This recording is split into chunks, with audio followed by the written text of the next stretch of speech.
human trafficking is not just an international issue. These horrible crimes are happening right here in our own backyard.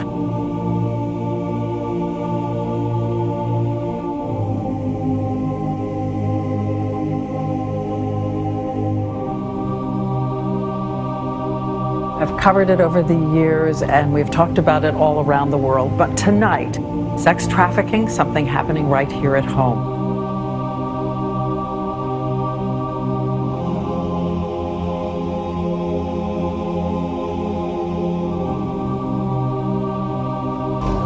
Human trafficking is the fastest growing illegal business in the world.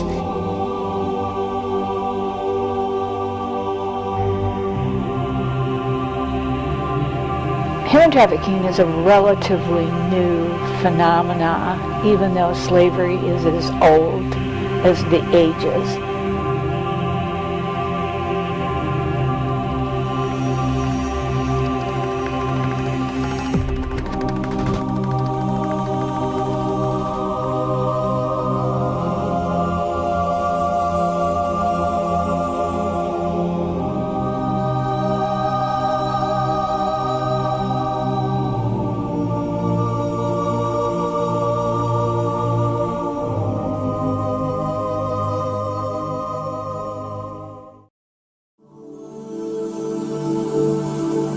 I was born in San Diego, California, in a little town outside of San Diego called Crest. I had a brother and a sister. I was the youngest. I had an abusive father. And when I was 6, my mother had finally had enough, and she left. You're given this fantasy of like a glamorous life, you know, but you know, this is the reality of it. This is where pimpin' and hoeing is the truth. You know, you're walking down the street, you're walking down the Blade, and you're seeing, you know, either girls working or you're seeing, you know, pimps hustling, trying to, you know, get girls in their stable. So you gotta, I guess, see the reality of it.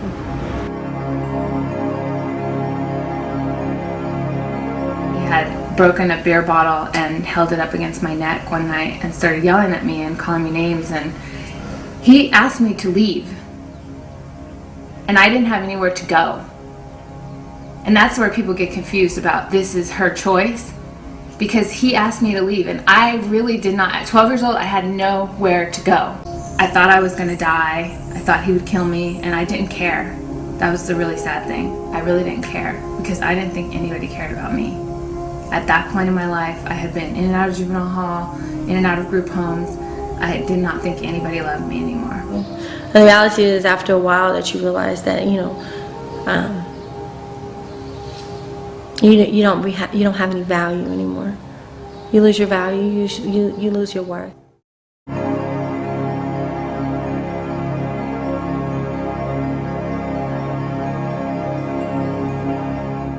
I think one of the main misconceptions people have about human trafficking is that the women that are involved in it have chosen this profession. They've decided they want to be prostitutes.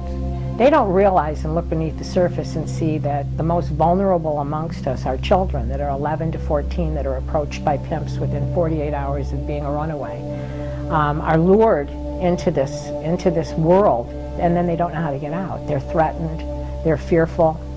These women were children at one time. So I figure that once they're recovered, if we can do an outreach program and go back, because survivors can talk to survivors better than you or I can do it. And I believe that the women that are made whole will go back and save our children. You are looking at girls who were held as slaves in America. It was like being trapped, being in a cage. It's horrible. You know, like sometimes it's not enough food for us to eat. No freedom at all. Nicole and Zena and another 20 girls like them were brought to the U.S. from their homes in the West African nations of Ghana and Togo nearly a decade ago. Barely teens, promised an American education. They were instead enslaved.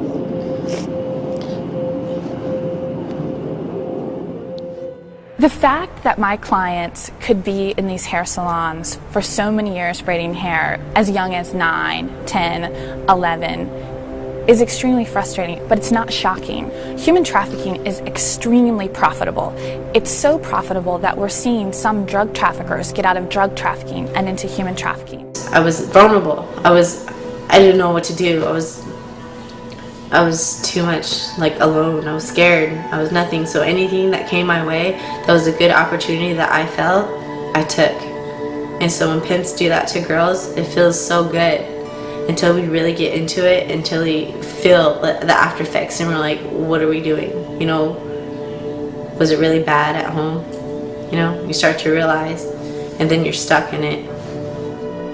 The door isn't necessarily locked physically, but that person feels like they can't or shouldn't leave, and that's what we see with girls trapped in the commercial sex industry.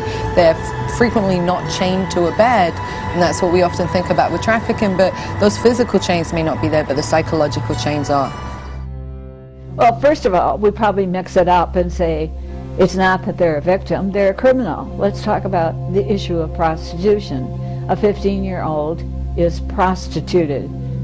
She's not a prostitute, but she is prostituted. There are areas in the state I know of she will be placed in a detention facility and will be charged as a prostitute. That is not only illegal to do, but it is also wrong to do because of the fact of that. So first of all, we get mixed up with who's a victim and who's a criminal. Secondly, we do the very best we can do, and that's why the concept of a living situation is so critical to the advancement of anti-trafficking efforts in Michigan. It's really essential. And again, we did this, remember, in domestic violence in the 80s.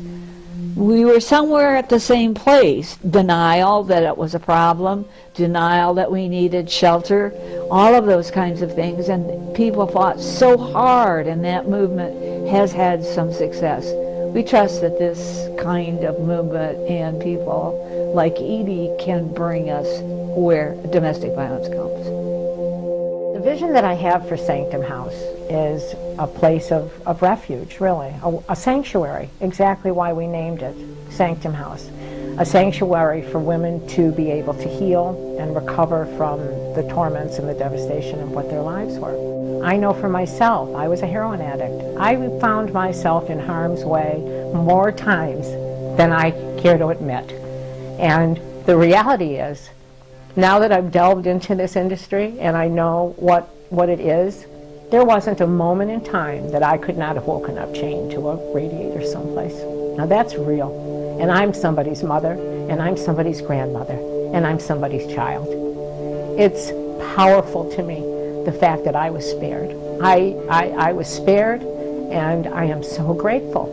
And in that being spared, there are women that I can help, and I know that. And there's a population out there that needs people, not just me. I can't do this by myself. I need people to support me, and I need people to be the wind beneath my wings. That's really what I need, and that's what I'm asking for these women, because they deserve a life, just like I was lucky enough to get one. So this house is incredibly important, not only because it's a real strong first, but it also is that it could be achieved with an awful lot of help from an awful lot of folks.